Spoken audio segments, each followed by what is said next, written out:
Joining us now to discuss this issue is Alia Salem in Texas. She is the Executive Director of the Dallas and Fort Worth chapter of the Council on American Islamic Relations. Joining me on set is Manal Omar. She is the Acting Vice President for the Middle East and Africa Center at the United States Institute of Peace.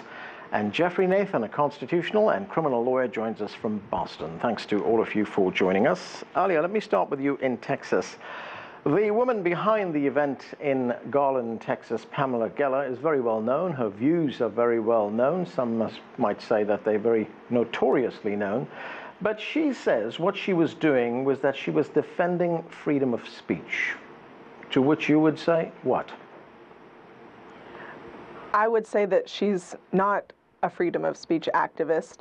My colleague said it better than anybody. She's an anti-Muslim activist. Jeffrey, what is the line between free speech and hate speech? I mean, where do we cross that line? When does it become incitement? Incitement is when the person speaking seeks to have others essentially break the law. And in the United States, you can't speak that freely. You have to have a rational basis for what you're saying, and you can't cause people to, for example, cause them to burn down a movie theater just because you don't like the movie. And so that's where the line is drawn. We're free here, but we're not completely free to break the law. And Jeffrey, in the United States, I mean, has the entire concept of free speech, the First Amendment, has that been tested in the Supreme Court, for instance, this kind of incident? Oh, yes. Our United States Supreme Court regularly rules on issues involving the protections that are afforded to citizens of the United States in the First Amendment to the United States Constitution, because it's just about our most important, and the courts rule in favor of free speech, but punish those who violate the concept and the freedoms that we have here in this country, Anand. Manal, are we paying too much attention to people like Pamela Geller? I mean, is she part of a minority of a minority? I mean, is there a lot of people that follow her? Are there a lot of people who support her views? I think that she is a minority. I think the type of hate that she is able to really, create a platform is something that most people reject. It's not new. Unfortunately, we've had instances like the KKK in terms of their hate, and other areas where we saw in Europe anti-Semitism. And we've seen hate speech in the guise of the freedom of speech emerge. I think one of the things that we know, that as an advanced democracy, that any freedom also comes with responsibility, and it's frightening to see the lack of responsibility and the lack of accountability in this type of speech, which is really focused on hate and incitement. Right, and Alia, you've made that point in some of the stuff that you've been writing. You say that there is a distinction between free speech and responsible speech. Correct. And let me be clear, I'm coming at this not from a legal perspective. I'm coming at this from a community leader perspective and a social perspective. And just, reiterating what Manal said, it's a matter of, you have to look at a situation and say, is this something that we're okay with as a community to allow these types of events to happen, which endanger not just the Muslim community, but the community at large? Anybody could have been, killed, and definitely one of the security guards was injured, thankfully not life-threatening. But these are things that we should look at from a responsibility standpoint, like Manal said, and look at it as to whether or not we allow these types of events to come into our communities and how we handle them as leaders in a social society. Right, and Jeffrey, isn't the problem here the fact that, we talk about freedom of speech, it is a foundation of a free society, but there are also other questions that one has to look at, as we interact with other people, and questions of behavior, civilized behavior, common decency, morality, all those things have to be looked at. I mean, you may not be able to legally or at least legislate against things like that, but we should be cognizant of what we're saying. Well, yes, but our laws are not structured around morals nor what we should believe in, because in the United States, we don't want to have Tiananmen Square type episodes. So as a consequence, what you have is a completely free ability to say what you want, feel what you want to feel, and express your political beliefs in any fashion that you want to, including having meetings where you talk about how much you hate a certain element of society. The issue is when you cross the line and you cause other people to commit crimes, or you commit crimes yourself by harming people physically. That's wrong, that's criminal, and those people wind up going to jail, Anand. Manal, is the problem in the United States that to some extent, or even to a large extent, that this is an issue that's become politicized? It has most definitely become politicized, and I think one of the dangers is that if you just look at it from a conflict mitigation lens, this idea that all our violence, all our world problems, people like Pamela Geller are trying to sell the public and trying to sell our policymakers, it's simply Islam.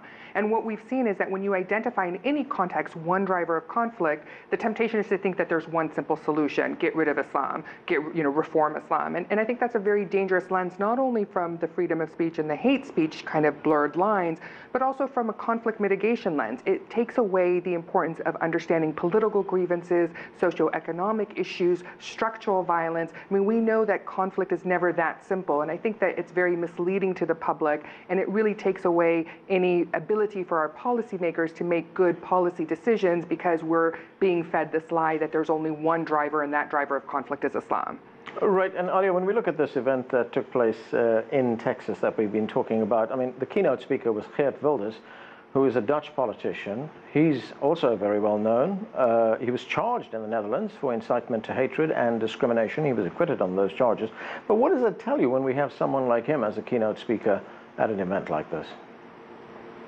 Well, I mean, it just tells you what type of intentions they have. Pamela Geller on a number of occasions has said, oh, I don't have a problem with the Muslim community. I have a problem with Islam. And that's just simply not true. When you invite people who literally inspire terrorism, or when people are part of your organization, Robert Spencer, who is, right there with Pamela Geller, was cited in the manifesto of Anders Breivik, who killed 77 people in Norway, and was, one of the biggest terrorists that they've ever seen in that part of the world. So it shows you what their intentions are. It shows you what their message really is about. And it's not, I would argue about free speech. It's about their agenda to attack Islam. And you can just look at their rhetoric to understand that. Right, and Jeffrey, what are the penalties for hate speech in the United States? You can wind up being sued civilly by people who are offended by what you say and wind up paying monetary damages, or the government can step in, present what you said to a grand jury, and a grand juror, which is a pool of persons hearing evidence from the police, can vote to indict you, and you can be prosecuted in either state or federal court for so-called hate speech. And so more and more states in the United States are passing their own hate crimes laws, and there are commensurate federal laws which you can violate as well. Right, Manal, and a lot of what we talk about here is dependent, as our reporter pointed out in his piece, on the definitions you place on things, the labels you place on people. We heard one of the people he interviewed in that piece say that if it's an African American who commits a crime, he's a criminal. If it's a white person who commits a crime, he's considered mentally unstable. If it's a Muslim, he's a terrorist. I think it's truly frightening when you look at the numbers, the statistics. I mean, you're talking about 1.5 billion community globally. There's never been any indication that there's one monolithic form of Muslim community or one monolithic interpretation of Islam. It's quite diverse. It's quite rich. The historical significance throughout history is very important. And yet, for a 0.001% level of activity, we're suddenly classified in one lens. I think, as you pointed out, it's politicized. I think it's, it would not be fair to look at the international arena and our, foreign policy as well. But the idea of really putting an entire community and labeling them is something that is quite frightening and not productive, particularly as American Muslims have always been a very important fabric within American community. And we were part of the, very first immigrants to the United States, particularly if you look at the rich number of African American contributions from the Muslim community into the U.S. So we're continuously treated as something new and some type of immigrant new experience in the U.S., despite we were part of building this country. Right, Nadia, what's your experience of this? The fact that, Muslims in the United States, or in fact Muslims throughout the world, are just painted with one brush, one label. They're Muslims, that's it. Forget about the diversity of the people who make up this group. Well, exactly as Manal said, it's a very diverse, very non-monolithic group of individuals. However, if you ask a Muslim, there is a sentiment that they want to be considered one community, and sometimes that comes the good and the bad. What you have to do is look at it from an objective lens that, you know, people based on their upbringing, based on their culture, based on their socioeconomic background, are going to have a different perception, understanding of their religion, and way of practicing, frankly. And so we have to be, you know, just like any other faith tradition, we don't historically lump them all together, you know, and put them in the same bucket in terms of believing in the same way, and neither should we with regards to Islam. But clearly, people do look at Islam as, you know, one group, and they all, you know, fall into the same type of mind, the same type of thinking, and that becomes problematic, even though it has a semblance of unity. You also don't want to be associated with somebody who identifies themselves as a Muslim, but then is committing atrocious acts that are just abominable. And Jeffrey, I'd like to get your view on what we've been talking about, the fact that, you know, when we have an attack, a bombing, you know, the people who commit those crimes are looked at very differently depending on where they come from and what color their skin is. Well, indeed, the issue in the United States is the fear that the sort of common person has of individuals who are committing mass murder and terrorism on U.S. soil in the name of some religion about which they don't really know anything. And so all they pick up and read and see and hear is about violence and death and maiming and harm. And so, of course, people are going to be afraid of that religion. The average person is afraid of a Muslim now if they're thinking about the Boston bombing and some other acts of terror, ISIS, etc., is all we hear about. Well, whereas, in fact, it's a peaceful, loving religion, as we all know. So education is going to be very important part in the fabric of American culture to keep people from acting violently out against the Muslim community, in my opinion. Manal, where does education... Sorry, go ahead, Ali. You want to say something? Yeah, I just wanted to kind of respond. I also think it's a responsibility of our journalists and our media to portray things in a more balanced light. I'll give you a good example. A week before the Draw the Prophet Muhammad cartoon contest took place, the Muslim community at large had something called an open mosque day. And we sent out a press release regarding that. 5 mosques in the primarily the Dallas area, 5 large mosques opened their doors to the broader North Texas community and said, come in and see what we're about. Come in and learn about Islam, what it really teaches, who Muslims really are, and, you know, try to demystify what people perceive to be as negative or they're fearful of. When we send out those press releases, as we do for any particular event that we're supporting, you know, in this particular case, we had maybe one newspaper outlet show up. We didn't have any kind of coverage of some of the positive things that the Muslim community is doing. And then a week later, when the shootings happened in Garland, here we have wall-to-wall press conference full of probably 30 journalists. So it's something that I do believe that the media has a responsibility to get in on. Manal, you want to say something? No, I mean, I completely agree. I mean, I think one of the most frustrating and frequent questions I get is, where are the moderate Muslims? Why are the Muslims not condemning the terrorist attacks? And one of the things that we've done at the U.S. Institute of Peace is, in our website, The Islamists Are Coming, we've actually compiled all the responses globally from Muslims who are condemning, and yet every single day I still just get this question of, where's the condemnation? And again, we're talking about a 0.001%, despite the fact that the vast majority has, you know, condemned. You know, freedom of speech is something that is very well protected within Islam. The precedent of attacking people before, you know, characters of the Prophet is a new phenomenon that was created around the time of satanic verses and Salman Rushdie. Actually doesn't have precedent in Islamic history, and yet there's no conversation about it. There's an underlying assumption that Islam is violent and we can't have any critical thinking, and we don't protect freedom of speech, despite the fact that our history has proven the opposite. All right, that question of, you know, where are the moderate Muslim voices, I heard that also, and you probably heard it as well, after the Charlie Hebdo attacks in Paris. And I followed that very closely because there were condemnations from Muslim leaders, and there were some very lengthy condemnations of it. And yet the question was, where's the moderate leaders in Europe? What are they saying about this? Getting back to the education question, we had one, there was Ibrahim Musa, who is an Islamic studies professor, and he places the burden on Muslim religious leaders. He said they should be, in his words, putting out a more robust theology that enshrines free speech. What do you make of that?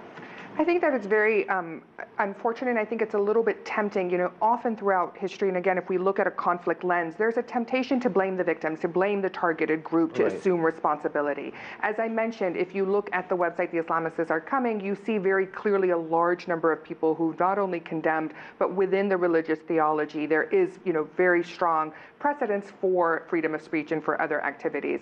I think that there's more that the Muslim community can do. I think that you're seeing American Muslims organizations in particular taking a lead in discussions about the multiple interpretations within Islamic framework, but this is something that's truly global. I would hate to take the responsibility from everyone, from every American citizen, to really stand up and say the same way that we don't allow the speech of anti-Semitism, the same way that we would not allow the KKK to take a front line and preach speech against our black community, we need to do the same thing for the Muslim community, and that's really for anyone who values basic human rights on a global scale, but particularly for Americans where this is something that we really value and we've often protected, not only minority rights, but also freedom of religion alongside with freedom of speech. Okay, we will continue the conversation, but we are going to take a break right now.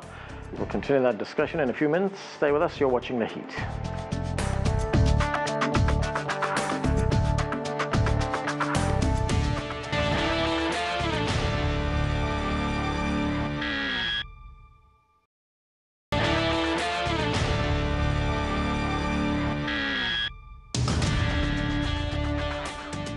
Welcome back to the program. We're talking about the recent shooting in Texas outside a contest which invited participants to draw cartoons of the Prophet Muhammad. The organizer of the event, Pamela Geller, agreed to come to our program and talk to us, but she cancelled her appearance at the very last minute. So we will continue this discussion without Pamela Geller and with our very erudite panel with us right now. Alia, let me start with you again. And are Muslims in the United States held to a higher standard? I was looking at something that came out of Texas. We had one Texan state representative who told her staff that any Muslim who came to her office must be asked to pledge allegiance to America and its laws and to renounce Islamic terrorist groups before she would see them. Mm-hmm. Yeah, that is our good friend Molly White. And I say that sarcastically. She basically heard of our Texas Muslim Capital Day. We took members of the Muslim community from all across the state, about 600 individuals, which was a record breaker for us, down to Austin to help them participate in the American process and engage with their elected officials, share their concerns, and support them in the ways that they see fit. And when she said that, we took great offense to it. Not only did she say that we needed to pledge allegiance, but she placed an American flag along with an Israeli flag, in a sense saying that we needed to pledge allegiance to both. That, was very disturbing, especially for members of the retired military service who are also members of our Muslim community, and people who have, pledged allegiance on a daily basis. To have them have to have a credentialed visit by pledging allegiance is just absolutely preposterous. Not because Muslims wouldn't pledge allegiance, but because we would never ask that of anybody. And to specifically target a group and say that you're somehow needing some kind of ratification into our society is really dangerous when we set that precedence and we allow it to, go through. We allow it to be acceptable. And I do hold our elected officials much higher with regards to their responsibility on their speech. When they say things the way that Molly White did or different representatives across the country, it emboldens people, it empowers them, and gives them a sense of righteousness that when they go and attack or when they commit some kind of crime, they're saying, well, my elected official made this statement, therefore it should be validated from that. So that's a very dangerous precedent, especially from an elected official perspective. All right, and Jeffrey, how does the United States legal system distinguish between a gunman who carries out or commits a crime and is considered a criminal, and another who commits a crime and is considered a terrorist? And we know that terrorist is a very loaded term. Well, terrorists have two goals. One is to commit the crime of violence against an individual, and the other is to instill fear of future harm against a mass audience of people. And so the lone gunman just wants to hurt one person, but the terrorist wants to hurt one person plus more. And as a consequence, our laws have serious punishments for that, including the death penalty. Manal, Pamela Geller, who I said walked out of the show, she said that to submit to violent intimidation will only encourage it. And one of the sentences, she actually wrote an op-ed piece, and one of her sentences was only 3 words long, and it said, "This is war." Wouldn't a statement like that encourage extremists? I think it would encourage extremism, and there's also a self-fulfilling prophecy to Pamela Geller's words. I mean, her rhetoric is not that different than the rhetoric that we're seeing emerge from ISIS in terms of the Islamic State. There's two polarizations, there's two extremes. I would say that ISIS is on one, and the hate speech that you're seeing from Pamela Geller, the declaration of war, is definitely the other extreme, and it begins to manifest a clash of civilization, despite the fact that history has always shown a lot of cooperation, community exchanges, social exchanges. I think the most important thing is when you talk about war, there's an assumption you're talking about the other. It's an absolute, a refusal to acknowledge that Muslims are part of the social fabric of America. I have worked on behalf of the United Nations, on behalf of the U.S. government in conflict areas like Afghanistan, like Iraq, really feeding into U.S. national security. And what happens to me every single time I go through the airport is I'm signaled out for a random search.